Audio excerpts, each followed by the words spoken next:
कैसे हो सब लोग। उम्मीद करता हूँ आप सभी लोग मस्त होंगे, स्वस्थ होंगे और अपनी पढ़ाई अच्छे ही तरीके से कर रहे होंगे। दोस्तों आज मैं आपके पास बहुत ही एक बेहतरीन शानदार टॉपिक पढ़ाने वाला हूँ जिसका नाम है जनन। उसमें हम कौन सा जनन पढ़ेंगे? अलैंगिक जनन पढ़ने वाले हैं। दोस्तों आज मैं जो क्लास 10th का हमारा टॉपिक है जनन, जीवों में जनन कैसे होता है, उसमें मैं आपको अलैंगिक जनन पढ़ाने वाला हूँ, जो कि हमारा कुछ मिनट का टॉपिक रहने वाला है। और इसमें से हम सबसे पहले जानेंगे कि इसमें अलैंगिक जनन क्या होता है, अलैंगिक जनन में कौन कौन से जीव आते हैं और कौन कौन से किस प्रक्रिया द्वारा अलैंगिक जनन होता है। दोस्तों तो सबसे पहले हम बात करने वाले हैं कि अलैंगिक जनन क्या है। तो इसके अलैंगिक जनन से पहले हम बात करने वाले हैं जनन क्या होता है।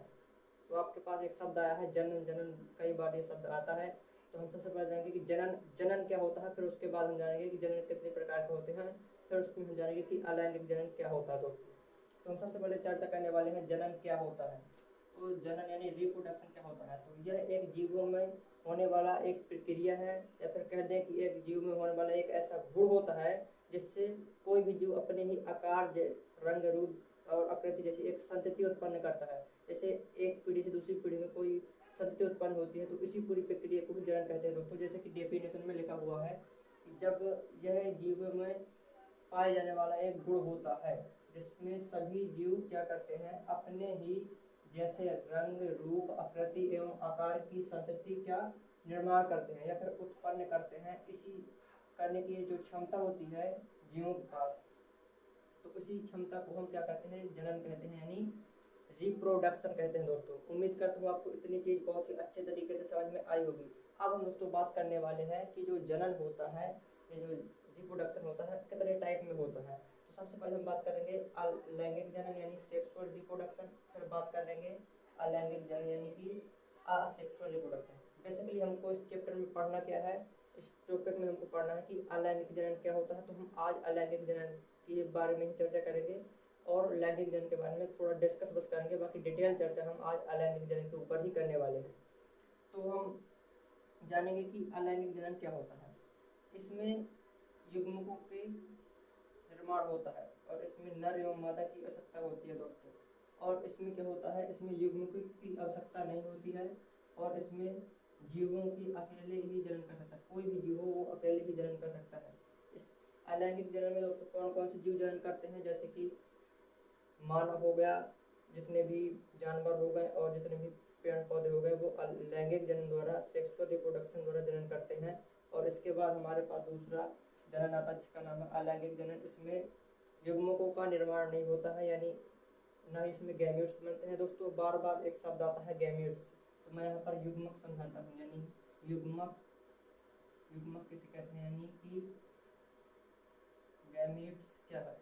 दोस्तों तो जो लैंगिक जनन होता है उसमें युग्मकों की आवश्यकता होती है और जो अलैंगिक जनन होता है उसमें युग्मकों की आवश्यकता नहीं होती है। दोस्तों युग्मक क्या होते हैं, जो हमारा नर होता है और जो मादा होती है, यानी जो मेल होता है और जो फीमेल होता है, जो नर होता है और जो मादा होती है, उनमें सबसे छोटी कोशिका होती है स्पर्म, पुरुषों में होती है स्पर्म, इसको शुक्राणु कहते हैं। और इसमें मादा में होती है ओवम, जिसको अंडाणु कहते हैं। ये जो दोनों कोशिका होती हैं उनके निर्माण से ही जनन सक्षम होता है। परंतु जो अलैंगिक जनन होता है उसमें ऐसी कोई प्रक्रिया नहीं होती है। तो हम आज चर्चा करने वाले हैं अलैंगिक जनन के बारे में ही। तो चलिए दोस्तों अब हम बात करते हैं अलैंगिक जनन क्या होता है। हम बात करने वाले हैं कि अलैंगिक जनन के बारे में, तो उसकी पहले डेफिनेशन समझते हैं फिर से दोबारा, क्योंकि इसके पहले भी मैं अभी डेफिनेशन समझा चुका हूँ, तो दोबारा भी आप समझ लीजिए। यहाँ पर बताया गया है कि जीवों में जनन की वह प्रक्रिया होती है अलैंगिक जनन जिसमें युग्मकों की आवश्यकता नहीं होती, यानी कि इसमें नर और मादा के जो युग्मक बनते हैं उनकी आवश्यकता नहीं होती, क्योंकि जब इसमें नर और मादा की आवश्यकता ही नहीं होती है तो इसमें युग्मकों की आवश्यकता भी नहीं होगी और इसमें कोई एक जीव, एक कोशिकीय हुआ ही जनन करने में सक्षम होता है। तो यहाँ पर जैसे कि डेफिनेशन में बोला गया है कि जीव में जनन की वह प्रक्रिया है जिसमें युग्मकों का निर्माण नहीं होता है और इसमें जनन करने के लिए एकल कोशिकीय जीव ही सक्षम होते हैं। अब दोस्तों ये जो अलैंगिक जनन होता है ना, वो भी डिफरेंट डिफरेंट प्रकार का होता है। जैसे कि किसी जीव में अलग प्रकार का होगा, कोई जीव में अलग प्रकार का होगा। तो दोस्तों हम देखते हैं कि ये कितने कितने टाइप का होता है। तो यहाँ पर जो पहला टाइप होता है उसको कहते हैं विखंडन। और ये जो विखंडन होता है ये भी दो प्रकार का होता है, जैसे पहला है द्विविखंडन, दूसरा है बहुखंड।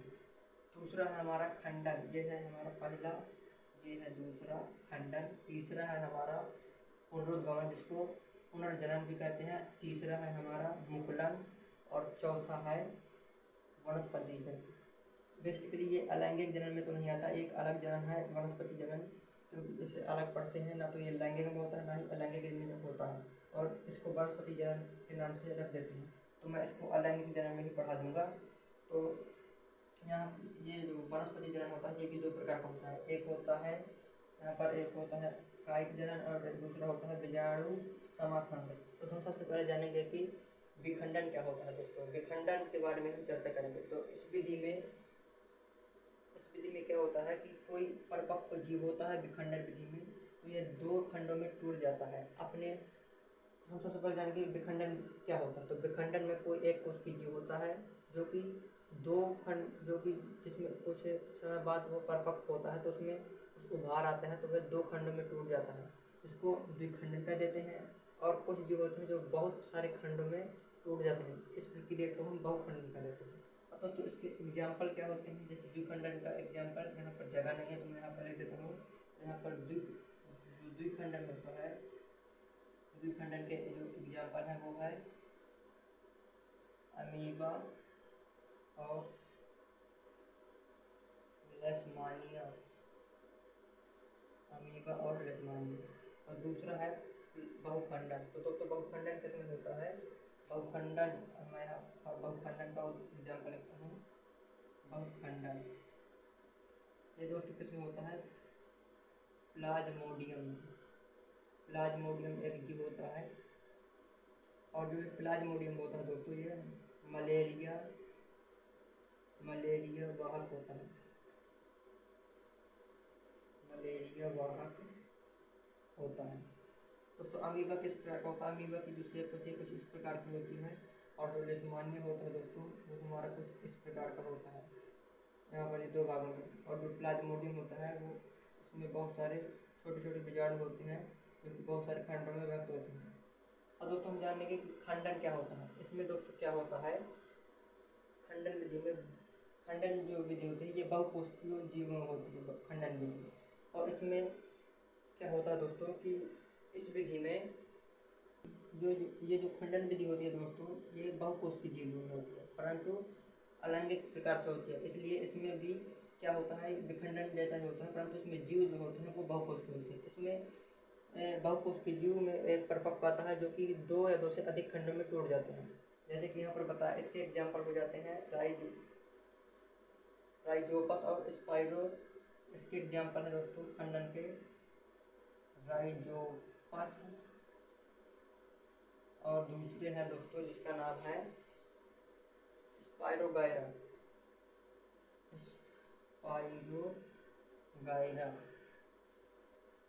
राइजोपस और स्पाइरोगायरा। और ये बहुकोशिकीय जीव है जो कि दोनों जनन सेम करते हैं, परंतु जीवों में अंतर है, ये एक कोशिकीय होते हैं और ये द्विकोशिकीय होते हैं। और दोस्तों पुनरुद्गमन, अब हम जानेंगे पुनरुद्गमन के बारे में। पुनरुद्गमन एकल कोशिकीय जीवों में होने वाली एक ऐसी प्रक्रिया है जिसमें कोई जीव परिपक्व होता है और जिसको हम किसी भी भाग से काट दें तो वह अपने हर भाग से एक अलग अपने जैसा जीव का निर्माण कर देता है। इसी पूरी प्रक्रिया को ही पुनरुद्गमन यानी पुनर्जनन कहते हैं, यानी रीजनरेशन कहते हैं दोस्तों। इसका एग्जाम्पल होता है दोस्तों प्लेनेरिया और हाइड्रा। और दोस्तों एक तीसरा जो हमारे पास आता है वो है मुकुलन। दोस्तों मुकुलन में क्या होता है, कोई एक कोशिकीय जीव होता है जो उसमें एक उभार आता है और अपने उभार से एक नए जीव का निर्माण कर लेता है, जिसका एग्जाम्पल होता है हाइड्रा। में दोस्तों मुकुलन होता है। और वनस्पति जनन जो कि दो प्रकार का होता है, एक कायिक जनन, एक होता है बीजाणु समासंग। कायिक जनन दोस्तों क्या होता है, कुछ कायिक जनन ऐसा जनन होता है जिसकी तने तथा पत्तियों से कुछ संरचना निकलती हैं जिससे वह एक अपनी जैसा नई संतति उत्पन्न करे, जैसे पत्तियों से निकली